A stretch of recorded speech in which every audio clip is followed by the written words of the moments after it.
శుక్లాంబరధరం విష్ణుం శశివర్ణం చతుర్భుజం ప్రసన్నవదనం ధ్యాయేత్ సర్వవిఘ్నోపశాంతయే అగజానన పద్మార్కం గజానన మహర్నిశం అనేకదంతం భక్తానాం ఏకదంతముపాస్మహే జ్ఞానానందమయం దేవం నిర్మలస్ఫటికాకృతిం ఆధారం సర్వవిద్యానాం హయగ్రీవం ఉపాస్మహే శ్రీ మహాగణాధిపతయే నమః శ్రీ మహాసరస్వత్యై నమః శ్రీ గురుభ్యో నమః హరి ఓం. మైత్రి మీడియా ప్రేక్షకులందరికీ శుభోదయం. నేడు బుధవారం కనుక బుధగ్రహ ధ్యాన శ్లోకంతో మన శుభోదయం కార్యక్రమాన్ని ప్రారంభిద్దాం.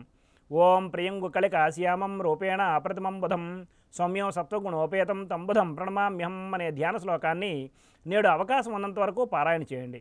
ఆంగ్ల తేదీ ప్రకారం తేదీ 23/3/2024 బుధవారం, శ్రీ శోభకృతనామ సంవత్సరం, ఉత్తరాయణం, శిశిర ఋతువు, ఫాల్గుణ మాసం, శుక్లపక్షం, నందతిథి అయిన ఏకాదశి రాత్రి 3:59 వరకు ఉన్నది, పిమ్మట ద్వాదశి.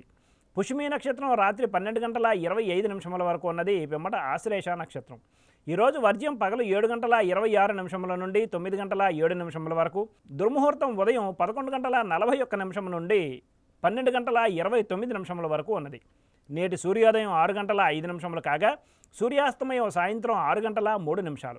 ఈరోజు బుధవారం కనుక ఉత్తర దిశగా ముఖ్యమైన ప్రయాణాలు అనుకూలం కాదు, మరియు పశ్చిమ దిశగా చేసే ప్రయాణాలు కార్యసిద్ధిని చేకూరుస్తాయి. ఇక నేటి శుభ సమయాన్ని పరిశీలిస్తే పగలు 9:30 నుండి 10:30 వరకు మంచిది.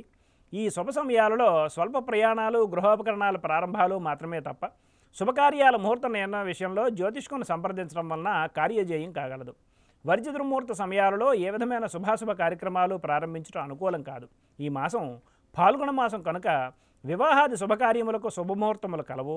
నేడు ఏకాదశి పర్వదినం కనుక వ్రతాలకు, దానాలకు అనుకూలమైన రోజు. స్వస్తి. సర్వం శ్రీకృష్ణార్పణమస్తు.